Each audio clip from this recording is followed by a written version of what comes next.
कहलाती हैं। ये कहाँ का न्याय है साहब, और कहाँ से पढ़कर आए हैं आप ऐसा न्याय? आज देश का किसान यहाँ मजबूर, लाचार और असहाय बैठा है और उसको संबोधित किया जाता है तो आतंकवादी के नाम से, टेररिस्ट के नाम से। मैं आपसे पूछना चाहता हूँ देश की सरकार से कि क्या जिसका बेटा सरहद पर देश की खातिर शहीद हो जाता है, क्या उसका पिता कभी आतंकवादी हो सकता है? क्या उसका पिता कभी आतंकवादी हो सकता है? क्या ये हाल जब तक चलता रहेगा, सरहदों पर जब जब मां के लाल शहीद होंगे, जब तक इस देश की हिफाजत करने वाले नेताओं के बच्चे नहीं होंगे, और जिस दिन इस सरहद की हिफाजत करने वाले नेताओं के बच्चे हो गए, उस दिन सरहद पे कोई शहीद नहीं होगा। एक और, सरहद पर हमारे देश के जवान सीने पे गोली खाते हैं और देश के प्रधानमंत्री जी उन्हीं के यहाँ जाकर बिरयानी खाते हैं। तो ऐसा दोहरा चरित्र क्यों? वो है देश के असली आतंकवादी जो कभी हिंदू के नाम पे, मुस्लिम के नाम पर, कभी मंदिर और मस्जिद के नाम पर इस देश के अंदर दंगे कराते हैं। वो है देश के आतंकवादी। और वो लोग जो देश के किसान को आतंकवादी बता रहे हैं, टेररिस्ट बता रहे हैं, अरे आप लोगों का फर्ज है कि हर एक घर से हर एक व्यक्ति, एक एक व्यक्ति तो कम से कम इन किसानों के साथ कंधे से कंधा मिलाकर चलने वाला होना चाहिए, क्योंकि अगर ये देश का किसान नहीं रहेगा तो आप और हम नहीं रहेंगे। ये अगर देश का किसान नहीं होगा तो बिना किसी बाढ़ के, बिना किसी सुनामी के, बिना किसी प्राकृतिक आपदा के ये देश भूखमरी से जूझेगा। इस देश में भूखमरी छा जाएगी और इस देश को कोई अंबानी, कोई अडानी रोटी खिलाने वाला नहीं होगा। आज आप लोग समझिए कि जब आप और हम गंगा जी से, जमुना जी से एक लोटा क्या 1000 बाल्टी भी पानी भरते हैं तो कोई हमसे पैसे नहीं मांगता। मांगता है क्या? नहीं मांगता ना। तो आप सोचिए, फ्री में मिलने वाला पानी जब इन मल्टीनेशनल कंपनी की नजर में आया तो ये इसको 10 रुपए लीटर, 20 रुपए लीटर बेचने लग गए किन्ने और बिस्लरी के जरिए। अब सोचिए, जब किसानों की मंडियां इनके हाथ लगेंगी तो जो आलू आपको और मुझे 10 रुपए किलो, 20 रुपए किलो मिल जाता है, वही आलू 200 रुपए किलो, 300 रुपए किलो मिलेगा और आपको और मुझे मजबूरी में खरीदना पड़ेगा, क्योंकि आपको अपना और अपने परिवार का पेट भरना है। देश का किसान वो होता है जिसके घर की छत भले ही टपके, जिसका घर भले ही छोटा हो लेकिन दिल बहुत बड़ा होता है। ये वो देश का किसान होता है जिसकी घर की छत से पानी टपके तो वो देख सकता है, लेकिन वो ईश्वर से हमेशा दुआ करता है कि ईश्वर मेरे खेत के अंदर बारिश होनी चाहिए, क्योंकि मेरे घर की छत टपकेगी तो देखी जाएगी, लेकिन मेरे देश के लोग भूखे नहीं मरने चाहिए, मेरे देश के लोग भूखे नहीं मरने चाहिए। वो है ये देश का किसान। लेकिन गलती तो भाइयों आपसे और हमसे ही हुई है, क्योंकि देश की हिफाजत करने के लिए हमने एक ऐसे व्यक्ति को चुन लिया है जो ना पढ़ा लिखा है ना समझदार है, क्योंकि पीने के बाद तो बेवड़ा भी लंबी लंबी बातें करता है। ये तो आप भी जानते हैं और मैं भी जानता हूं। आज वो इस देश के नेता जिन्हें चुना गया था आपके लिए, हमारे लिए, देश के विकास के लिए।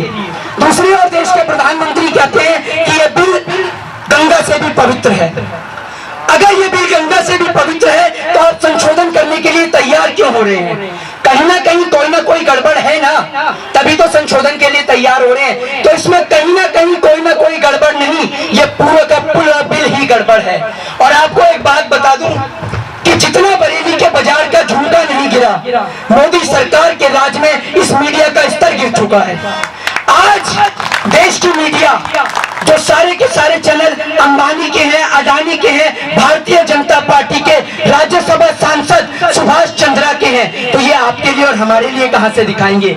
आप एक बात बताइए, इन मीडिया का स्कैम और घोटाला समझिए आप, ये टीआरपी का घोटाला करते हैं और अपने चैनलों पर क्या करते हैं, एक मौलाना को बिठा लेंगे और पंडित को भी बिठा लेंगे। मौलाना पंडित को गाली देगा, पंडित मौलाना को गाली देगा, और ये आपस में लड़कर कश्मीर से कन्याकुमारी तक पूरे देश का माहौल खराब करते हैं। ये देश में दंगे कराते हैं, ये देश के आतंकवादी हैं। ये लोग जब देश का मजबूर, असहाय और लाचार किसान जो देश का पेट भरता है, देश का पालन पोषण करता है, ये वो देश का किसान है जो बंजर भूमि से भी अनाज पैदा कर देश की गरीब जनता का पेट भरता है। ये जब गरीब किसान उस रेल की पटरी पर बैठा तब इसके कहीं से खबर नहीं आई कि किसी रेलगाड़ी का शीशा तक भी तोड़ा गया हो। आप इसे आतंकवादी बताते हैं। रेल की पटरी पर बैठने का उद्देश्य सिर्फ इसका इतना सा था कि सरकार तक अपनी बात पहुंचा दे। और मैं आपको एक छोटी सी बात बता दूं, ये देश का किसान है, आपका वो 2.25 आंख वाला बाबा रामदेव नहीं कि पुलिस वाले एक लाठी और डंडा उठाएंगे और देश का किसान भग जाएगा। वो 2.25 आंख वाला बाबा जो अपने आप को बाबा बताता है, आप भाई कहां से बाबा हो ये बताइए जरा, और किस एंगल से बाबा हो। उठक बैठक लगा के पूरा देश आपने लूट लिया, देश के किसान की जमीन पे आपने कब्जा कर लिया, आप बाबा कब से हो गए? अरे आप तो बिजनेसमैन आदमी है जनाब, वो बिजनेसमैन आदमी जो अपने हित के लिए, आप ये देखिए देश का किसान जो गेहूं पैदा करता है उसका आटा सस्ते दाम पर मिलता है, लेकिन इस 2.25 आंख वाले बाबा रामदेव का आटा महंगा मिलता है। आखिर ऐसा क्यों? ये बाबा रामदेव, बाबा नहीं लाला रामदेव, ये लाला रामदेव आज देश के किसानों को कह रहा है कि देश के किसानों को भड़काया जा रहा है। आज देश के प्रधानमंत्री जी, ये तो आपको मानना पड़ेगा कि आज आपकी टक्कर बिल्कुल सही पड़ी है। आज आपकी टक्कर इस देश के दूध वाले से पड़ी है, और ये दूध वाला आपकी चाय को पूरा काला करके छोड़ेगा। और आप कहते हैं ना कि मैंने भीख मांगी है, और ये तो सीधी सी बात है कि जिस आदमी को 35 साल भीख में खाना मिल जाए, वो आदमी क्या समझेगा कि अनाज की कीमत क्या होती है, रोटी की कीमत क्या होती है। और इनका बस नहीं चल रहा। जो हमारे यहाँ कुछ भाई बैठे हैं ना, इनके स्टिकर पे लिखा होता है DP, HP, Delhi police, Haryana police, इनका बस नहीं चल रहा। ये इनके स्टिकर भी हटाकर इस पे भी लगा दे AP, Ambani police, Adani police, इनका बस नहीं चल रहा देश के नेताओं का। ये इस देश की भारत माँ को दोबारा से गुलाम बनाने में लगे हुए हैं। ये अपने ही देश के किसानों को मजबूर और लाचार बनाने में लगे हुए हैं। लेकिन ये देश का किसान है, ये वो देश का किसान है जिसने संसद से लेकर आज नेताओं के घर तक इस देश की सरकार को हिला रखा है। और एक बात बता दूं देश की सरकार के लोगों को कि अभी तो जो सरकार के पैर और टांगे कांप रही है ना, ये तो सिर्फ ट्रेलर है। एक बार गेहूं की बुआई का काम तो पूरा हो जाए, जब आपको नजर आएगा कि देश के अंदर कितना किसान है, और आपको आज पूरा हिंदुस्तान एक नजर आएगा। यहाँ कोई हिंदू नहीं, कोई मुस्लिम, कोई सिख नहीं, ईसाई नहीं, ये मेरे भारत देश का किसान है जो बंजर भूमि से भी अनाज पैदा करना जानता है। आज ये देश का किसान जब मजबूर और लाचार खड़ा हुआ है, तो इस देश की जनता और कुछ चंद किसान जो भाड़े के किसान लाए गए थे और देश के किसान का मनोबल तोड़ने के लिए, लेकिन जनाब उन्हें जितना पैसा मिला वो उतनी देर तक बैठे रहे और चले गए। एक और जिसके ऊपर मालेगांव बम ब्लास्ट के आरोप का मुकदमा लगा था, वो साध्वी प्रज्ञा ठाकुर कहती है कि अगर देश के किसानों का बिल वापस लिया तो मैं धरने पे बैठ जाऊंगी।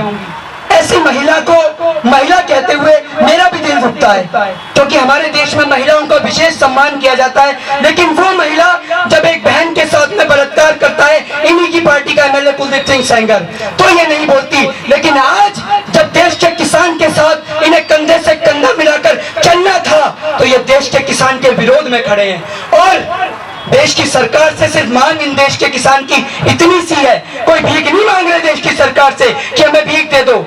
और आप एक बात सोच के देखिए, कभी आप लोगों ने इस देश के अंदर सुना है कि किसी बिजनेसमैन ने फांसी लगाई हो, किसी बड़े व्यापारी ने फांसी लगाई हो? नहीं लगाता कभी।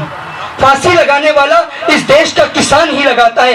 वो इसलिए लगाता है क्योंकि जब इस देश के भगोड़े इस देश से लाखों करोड़ों रुपए लेकर पुर हो जाते हैं, चाहे वो विजय माल्या हो, मेहुल चोकसी हो, चाहे नीरव मोदी हो, उनको लेकर ना प्रधानमंत्री बोलते हैं ना गृह मंत्री बोलते हैं। प्रधानमंत्री कोरोना से पहले कह रहे थे नीरव मोदी आ रहा है, न जाने वो पैदल आ रहा है जो अब तक पहुंचा ही नहीं वो।